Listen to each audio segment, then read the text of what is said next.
The moment my propane truck's rear wheels lifted off the pavement, I knew this wasn't just a parking dispute. A woman in a blazer stood there filming me like I was a crime scene, and she was smiling. And the wild part is my next stop was the fire station next door. My name's Ethan Cole, and I deliver propane for Blue River Fuel Services around Greenville, North Carolina. It's not glamorous, but it's steady tanks, generators, backyard grills, sometimes an elderly customer who just wants to cook dinner without worrying. Willow Ridge is one of those neighborhoods that looks perfect from the outside. Manicured lawns matching mailboxes, little flags on holidays, and a homeowners association that loves reminding you it exists. That Thursday morning, I pulled up to 847 Maplewood Drive to top off a tank for Mrs. Alvarez. She's 83, sweet as pie, and she always meets me at the window like I'm the ice cream truck. I hopped down, grabbed my clipboard, and before I could even step toward the gate, this woman slides in front of my hood. Blonde bob haircut, binder tucked under one arm, phone already in her other hand like it's glued there. She doesn't say hello, she says, "You can't park that here." I blinked at her, then at my truck, then back at her because I'm in a marked delivery vehicle on a delivery at a customer's house. I go, "Ma'am, I'm here for a propane delivery. I'll be gone in like 20 minutes. She flips her binder open like she's doing a magic trick, and she taps a page with a manicured nail. "I'm Melissa Hart," she says, chin up, eyes hard, president of the Homeowners Association. Commercial vehicles are prohibited on community streets between 8 a.m. and 6 p.m. I actually laughed once, just a short breath, because it sounded too ridiculous to be real, and she didn't laugh back. She tilted her phone and started recording. I tried to keep it calm. "Okay, but I'm not here for fun. Mrs. Alvarez needs fuel today." Melissa steps closer like she wants the camera to catch my pores. "Not my problem. These rules protect property values. You have 5 minutes to leave, or I call Henderson Towing." 5 minutes. Like I'm a teenager getting kicked out of a mall. I glanced at the house and I saw Mrs. Alvarez behind the curtains, hands clasped, eyes worried. And that's the thing when people like Melissa swing their little rule book around, it's never them who goes without heat. So I did what I'm trained to do. I walked to the tank, started the safety checks, and began setting up the hose. Melissa's voice cuts through the air. "Oh, you think starting the delivery makes you immune? Cute." She makes the call right there loud enough for the whole street to hear. "Hi. Yes, Henderson. Towing. I need a commercial vehicle removed from Willow Ridge. Immediately." A few neighbors peeked out like prairie dogs.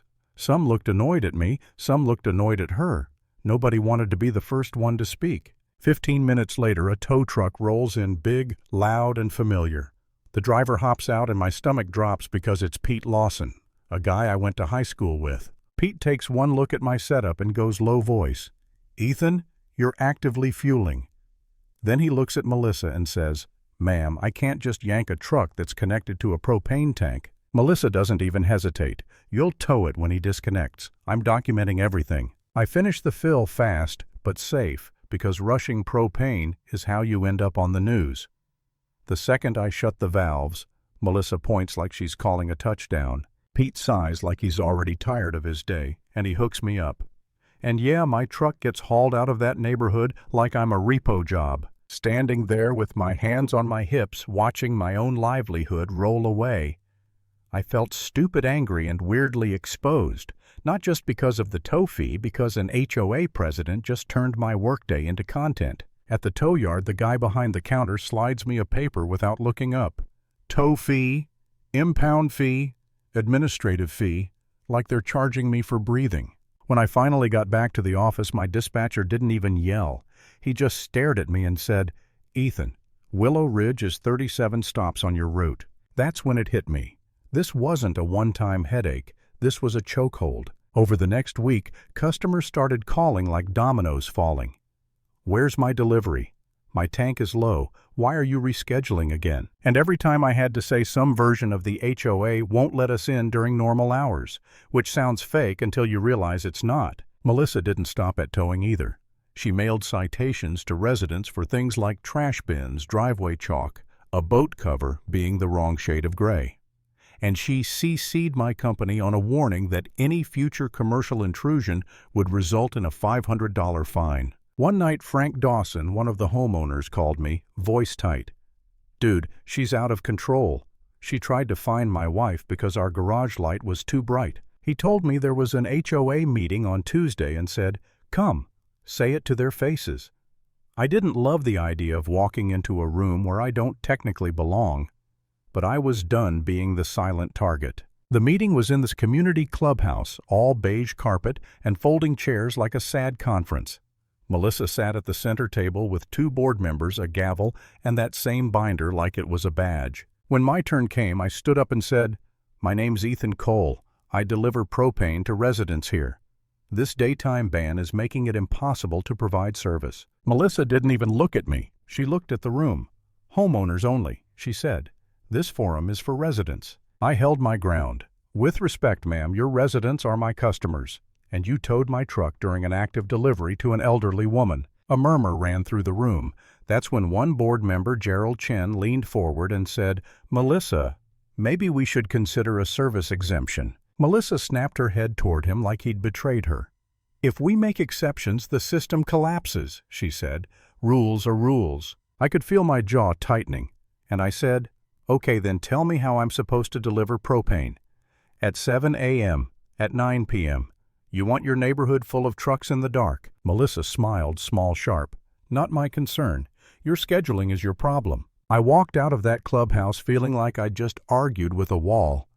And in my truck alone, I had this moment where my hands were gripping the steering wheel too hard, like it was the only thing keeping me steady. Part of me wanted to call my boss and say, "Take Willow Ridge off my route."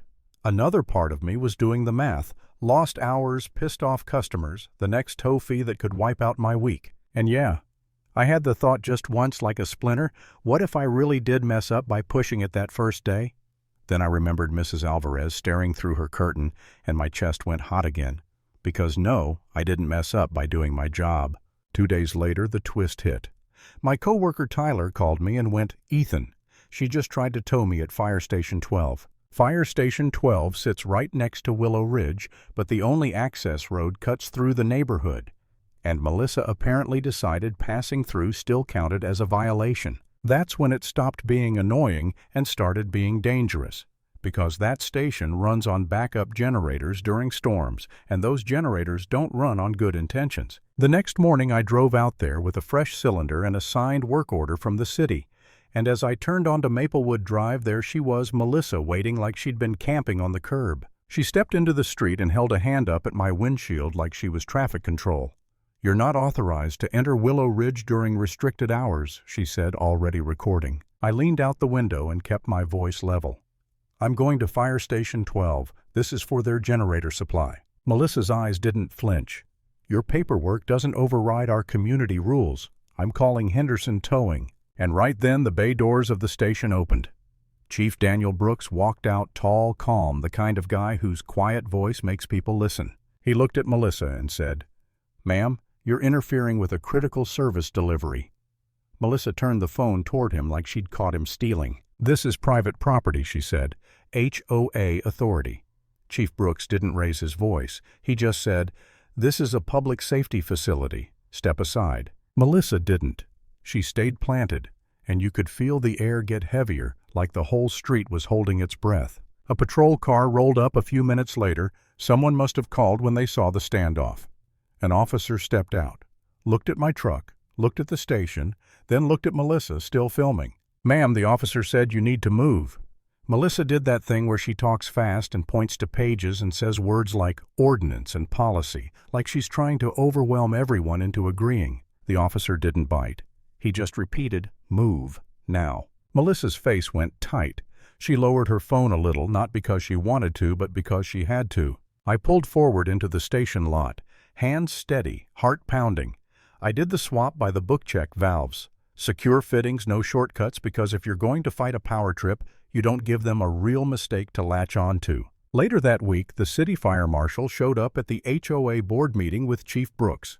Not to debate, to inform. I wasn't even supposed to speak, but I was invited this time because suddenly it wasn't just a delivery guy, it was a documented safety issue. Melissa tried the same routine, the binder, the tone, the private community speech. The fire marshal shut it down. When your rule creates a hazard, he said, it stops being private. The room shifted. You could see homeowners who'd been quiet for months start leaning forward like they'd been waiting for someone official to say out loud what everyone already knew. Frank Dawson stood up and dropped a stack of papers on the table. "Petition," he said. 68 signatures. We're calling for a special vote to amend the service restriction. Melissa grabbed the papers like they were contaminated. "This is harassment," she snapped. "This is chaos." Gerald Chen, the board member, cleared his throat and said, "It's the bylaws, Melissa. We have to schedule it." The special vote happened 10 days later. No speeches about standards, no dramatic slideshow, just a simple amendment. Service vehicles actively working are allowed no overnight parking, no idling for fun, no abuse. The ballots went into a box. The count took forever, or maybe it just felt like forever. Then the result got read out: 147 in favor, 91 against. Melissa's mouth opened like she was going to argue with math, and nothing came out. And right as she was still sitting there stunned, another board member stood up with a folder I'd never seen before. "Before we adjourn," he said, "we need to address missing funds." The room went dead quiet. He listed invoices, contractors, no one recognized charges that didn't match any work done in the neighborhood. Melissa stood up so fast her chair scraped the floor. This is a witch hunt." The board voted to remove her as president on the spot pending investigation. Someone called it in, not as gossip officially. 2 officers walked into the clubhouse, polite but firm, and asked Melissa to come with them.